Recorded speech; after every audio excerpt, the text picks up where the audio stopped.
اللہ کے آخری نبی اور رسول حضرت محمد صلی اللہ علیہ وسلم عام الفیل والے سال پیر کے دن 12 ربیع الاول کو صبح کے وقت پیدا ہوئے، یعنی 22 اپریل 571 عیسوی کو پیدا ہوئے۔ صحیح بخاری اور صحیح مسلم سے ثابت شدہ ہے کہ آپ صلی اللہ علیہ وسلم کی وفات بھی پیر کے دن سن 10 ہجری میں ربیع الاول کے مہینے میں ہوئی، لیکن ربیع الاول کی کون سی تاریخ تھی یہ کسی مستند کتاب میں درج نہیں۔ قرآن پاک کی سورہ یونس میں اللہ تعالیٰ نے فرمایا ہے، اے نبی کہہ دو اللہ کی رحمت اور فضل ملنے پر خوشی منایا کرو، یہ اس سے بہتر ہے کہ تم جو دنیا کا مال جمع کرتے ہو۔ پھر سورہ انبیاء میں اللہ تعالیٰ نے فرمایا، نبی علیہ الصلاۃ والسلام کو اللہ تعالیٰ نے سارے جہان والوں کے لیے رحمت بنا کر بھیجا، یعنی میلاد النبی کی خوشی ہمیں منانی چاہیے، لیکن اس طریقے سے جو اللہ تعالیٰ کے رسول حضرت محمد صلی اللہ علیہ وآلہ وسلم نے تعلیم فرمایا۔ صحیح مسلم میں حدیث ہے کہ حضرت محمد صلی اللہ علیہ وسلم ہر پیر کے دن روزہ رکھتے تھے۔ ایک دن صحابہ کرام نے ان سے دریافت کیا کہ آپ روزہ کیوں رکھتے ہیں؟ تو آپ صلی اللہ علیہ وسلم نے فرمایا کہ اس دن میں پیدا ہوا تھا اور اسی دن مجھ پر پہلی وحی نازل ہوئی تھی۔ آپ صلی اللہ علیہ وسلم ہر سال پیر کے دن نہیں بلکہ ہر ہفتے بعد پیر کے دن روزہ رکھتے تھے۔ اسی طرح ایک دفعہ کا ذکر ہے کہ آپ صلی اللہ علیہ وسلم کے پاس کچھ غریب افراد آئے، ان کی غربت دیکھ کر آپ بڑے غمگین ہوئے۔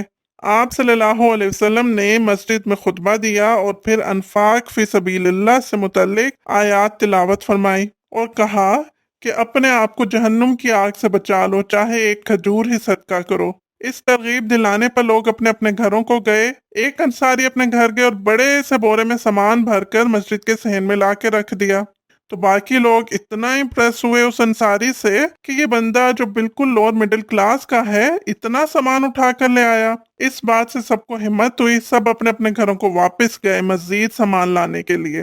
اس وقت حضور صلی اللہ علیہ وسلم کا چہرہ مبارک خوشی سے کھل اٹھا۔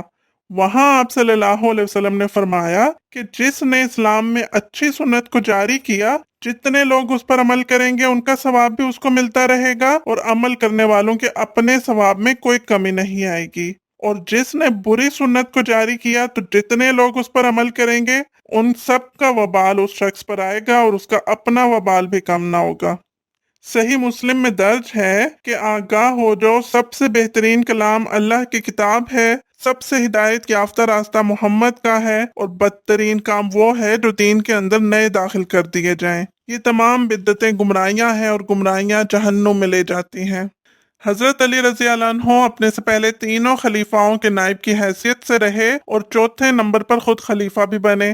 انہوں نے اپنے عہد خلافت میں کبھی مسجد میں میلاد النبی پر جلوس منعقد نہیں کرایا، نہ حضرت علی سے پہلے ایسا ہوا اور نہ ان کے بعد۔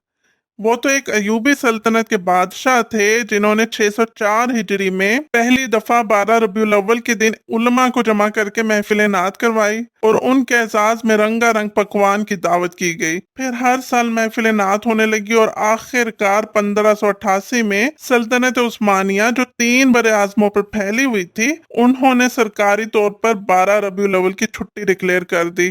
وہاں سے اس جشن کو اور تقویت ملی اور وہ سلسلہ اب تک چل رہا ہے۔ اس جشن کا تعلق خلفائے راشدین، صحابہ اور تبع تابعین کی سنت سے نہیں بلکہ 600 سال بعد سلطنت ایوبی میں شروع ہوا۔